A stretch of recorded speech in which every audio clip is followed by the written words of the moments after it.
Yesu ashimwe nshuti za Resi Therapete, Imana iguha umugisha cyane cyane wowe wahisemo gusenga ubudasiba.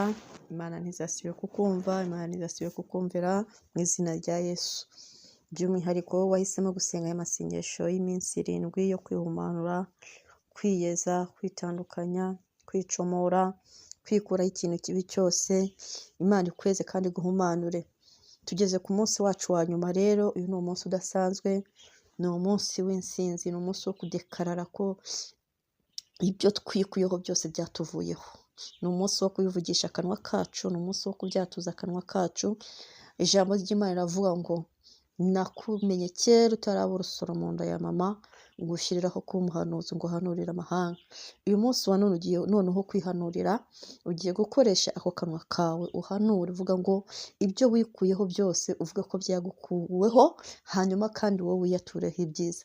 Turirirwa umunsi wose turi kwishyiraho ibyiza, turirirwa umunsi wose turi kwivugaho ibyiza, turirirwa umunsi wose turi kubaka. Tumaze iminsi dusenya, uyu munsi tugiye kubaka. Tumaze iminsi twiyuhagira, turisiga, turinogereza. Tumaze iminsi twukuraho ibibi byose. Uyu munsi wa none tugiye kwireba, tubone ko dukeye, tubone ko duhumanutse, tubyumve mu marangamutima yawe, byumve mu bitekerezo byawe bishyikire. Uko ndi kubikubwira gutya, wumve ko hari ikintu cyahindutse muri wowe. Ikintu cyonyine gituma bihinduka ni imbaraga yo kwizera ubivugana.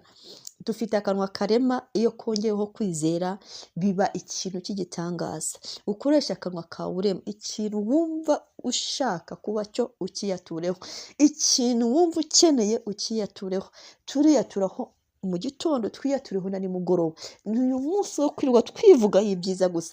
Urinde akanwa kawe katavuga ibibi uyu munsi, kuko ni umunsi wo kurema. Nuramuka uvuze ibibi, umenye ko n'ibyo uraba ubiremye. Ngo isi y'umwuka ntago ijya ishobora kubasha gusobanura cyangwa gutandukanya ikintu uvuze utabishaka n'ikintu uvuze ubigishaka. Ijambo ryose uvuze riramanuka cyangwa rikazamuka. Numbaze ngo isi y'umwuka iratambika, iramanuka, iri hirya no hino, iri haruguru, iri hehe? Isi y'umwuka iri hano. Rero reka nkubwire ko ikintu cyose uvuze mu isi y'umwuka cyose baracyubaha. Iyo uvuze kibi uba wubatse icyo kintu kibi, iyo uvuze cyiza uba wubatse icyo kintu cyiza. Ni nayo mpamvu iyo ugiye kureba, abahanga bavuga ko ubuzima urimo uyu munsi ni rezilita. Rezilita ni igisubizo cy'ibyo wavuze kera, cy'ibyo watekereje kera, cyangwa se ibyo wakoze kera, cyangwa ibya kera nibyo biri kukubaho uyu munsi. Iyo kera uza kubimenya ugatangira kuba wariyatuyeho ibintu byiza, uyu munsi wa none ntabwo ibyo bibi biba bikuriho. Iyo kera uza kubimenya ukaba waratangiye kwikuraho ibibi kera, uyu munsi ntabwo biba bikikuriho. Ariko kuko utabimenye, uyu munsi aho bimenyeye, tangira none wubake isi nziza yawe, tangira wubake ikintu cyiza cyawe, tangira wubake ejo hazaza hawe. Uyu munsi turiho ntabwo ari uri kubaka ejo, kuko n'ubuzima ufite uyu munsi ntabwo ari ubwako kanya, nubwo wubatse ubushize. Rero dushobora kuba tutarabimenye ngo tumenye uburyo biyuhagira, uburyo biyeza, uburyo biyaturaho ibyiza, uburyo bivugaho ibyiza, tutari tubizi. Ariko aho bimenyeye, monsherami, ntujijwe, ntube mu rujijo, umbabarire, ukoresha akanwa kawe uvuga kuri umukire, ukoresha akanwa kawe uvuga kuri mwiza, ukoresha akanwa kawe uvuga kubyara, ukoresha akanwa kawe uvuga kubaka urugo rwiza, ukoresha akanwa kawe uvuga ko ufite akazi keza, ukoresha akanwa kawe uvuga ko uri umuntu udasanzwe, ukoresha akanwa kawe wubaka ejo heza hawe. Ugakoreshe, kuko ikibi cyamaze gutsindwa, ubu ngubu icyiza nicyo kiri ku ntebe. Urabikora ute rero? Turangira tujye muri dushe, y'amazi yacu tuyahindura amaraso ya Yesu. Uko wiyuhagira, haleluya, wiyaturaho ibintu byiza. Uko uyasuka ku mutwe uvuga ngo ndi umutwe, uko uyashyira ku maboko uvuga ngo icyo nkuze kiba cyiza, uko uyashyize ku maguru uvuga ngo aho ukandagiye hose ubutaka burakwemera, ikirere kirakwemera, urihuta mu iterambere. Ahantu hose uyashyize ugira ikintu hatura. Ahantu hose ariya maraso ya Yesu ari bukore ku rugingo rwawe, ugira ikintu hatura. Kuva mu gitondo kugeza nimugoroba, ntabwo turirwa muri dushe umunsi wose, ariko nituva muri dushe turatoza serivo zacu, turatoza ibitekerezo byacu gutekereza ibyiza, turatoza ibitekerezo byacu ko Imana yadushubije, turatoza ibitekerezo byacu ko ibyari byanze bishobotse, turatoza ibitekerezo byacu gutekereza ko bihindutse. Ugiye kubyitoza, nicyo kintu tugiye gukora gusa.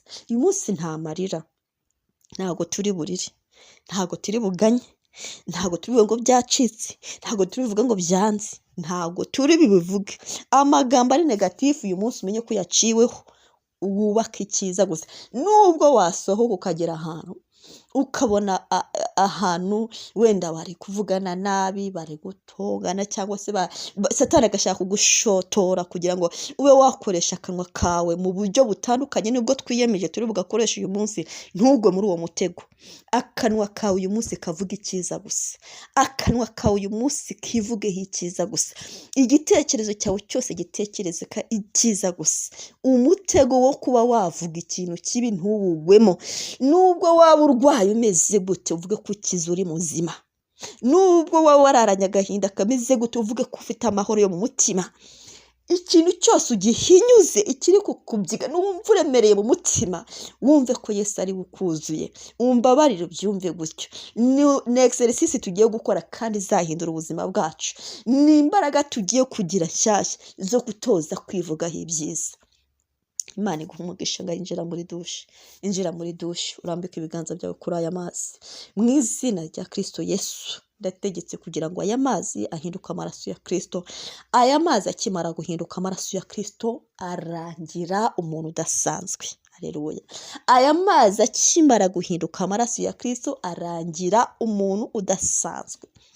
Aya ni amaraso ya Kristo akiza, ni amaraso ya Kristo arema, ni amaraso ya Kristo yubaka, ni amaraso ya Kristo atanga identite, ni amaraso ya Kristo atanga icyubahiro, ni amaraso ya Kristo atanga igikundiro, ni amaraso ya Kristo atanga ubukire, ni amaraso ya Kristo atera kuramba, ni amaraso ya Kristo atera gukira, ni amaraso ya Kristo atuha ijambo. Ayo ni amaraso ya Kristo. Haleluya. Izere ko ayo ari amaraso ya Kristo, kubyizera gusa, ubyizere gusa. Ushobora no kubyizera gusa ntunagire n'icyo uvuga, warangiza ugatangira kuyoga. Ngaho tangira uyimeneho uko wimena ku mutwe wanjye mu izina rya Yesu. Ndatura ko aya mazi ageze ku mutwe wanjye kandi akaba njeho ari amaraso ya Yesu. Aya maraso ya Yesu angira umutwe, aya maraso ya Kristo angira umutwe. Aho ngeze hose bajye banyubaha, aho ngeze hose bajye bumva igitekerezo cyanjye, aho ngeze hose bajye bambona. Angiza umutwe, angiza umutware, angiza umuyobozi, angiza uwa mbere. Aya maraso ya Kristo ageze ku mutwe wanjye. Ndakomeje amaraso ya Kristo ageze ku mubiri wanjye. Buri rugingo rwanjye rwose rube ruzima, buri rugingo rwanjye rwose rwakiriye ubuzima, buri rugingo rwanjye rwose rwakiriye kubaho mu izina rya Yesu. Aya maraso yo ku maboko ampaye ukuboko kwa Yosefu, ampaye ukuboko kw'abana ba Aburahamu. Ikintu cyose nzakoresha aya maboko kizaba cyiza. Umuntu wese nzasuhuza azankunda, umuntu wese azifuza kundamburira amaboko. Ariko ukuboko kuzajya guhora kwakira, kuzajya guhora kwakira umugisha, kuzajya guhora kwakira amafaranga. Uku ni ukuboko kwiza mu izina rya Yesu. Niba uri umusore cyangwa uri umukobwa, atura kuko kuboko kwawe kugiye kwambara impeta. Icyo kiganza cyakiriye impeta kubw'ayo maraso ya Yesu, kubw'ayo maraso ya Yesu. Byature mu izina rya Yesu, bivuge ngo ayo maraso ya Yesu anyambikishije impeta, anyambikishije impeta y'urukundo mu izina rya Yesu. Aya maraso ya Kristo ageze ku maguru, amaye imbaraga zo gukomeza urugendo. Ntago nzigera ntsindwa, ntago nzigera nanirwa. Ibi birenge aho bizakaragira hose hose hose bazanyemera.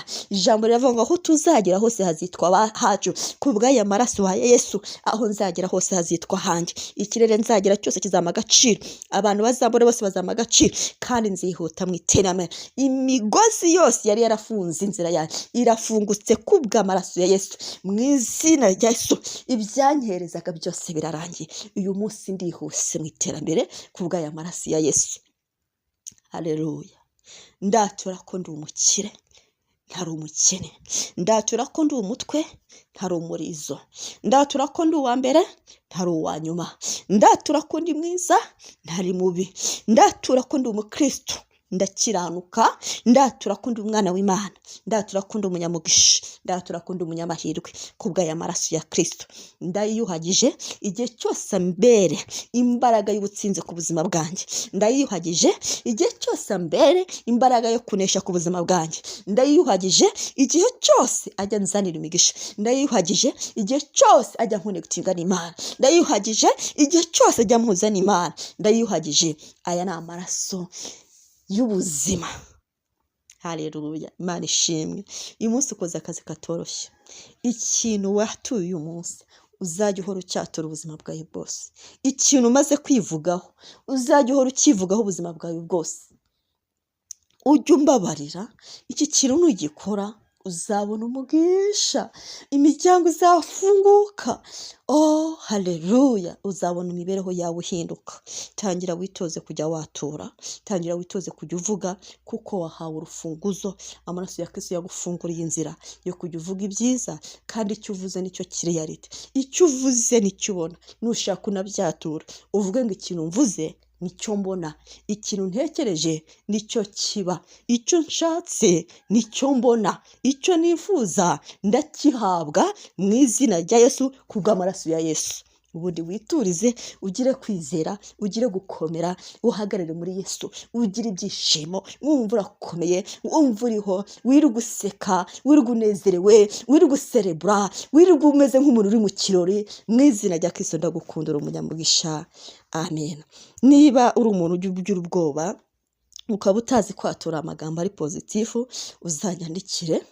uzanyandikire kuri telefone yanjye ni 0788 0788 Abenshi baranyandikiye, ariko niba ugira ubwoba wowe by'umwihariko ukaba waragize ubwoba, ukaba udashobora kwatura amagambo ari pozitifu, Satani yarakwibitsemo ubwoba, uzanyandikire. Ni wowe Imana yantumyeho mu izina rya Yesu. Amen. Uzanyandikire gusa kuri WhatsApp, ntago bampamagara, baranyandikira kuri WhatsApp, baranyandikira gusa kuri WhatsApp, ntabwo ari apel.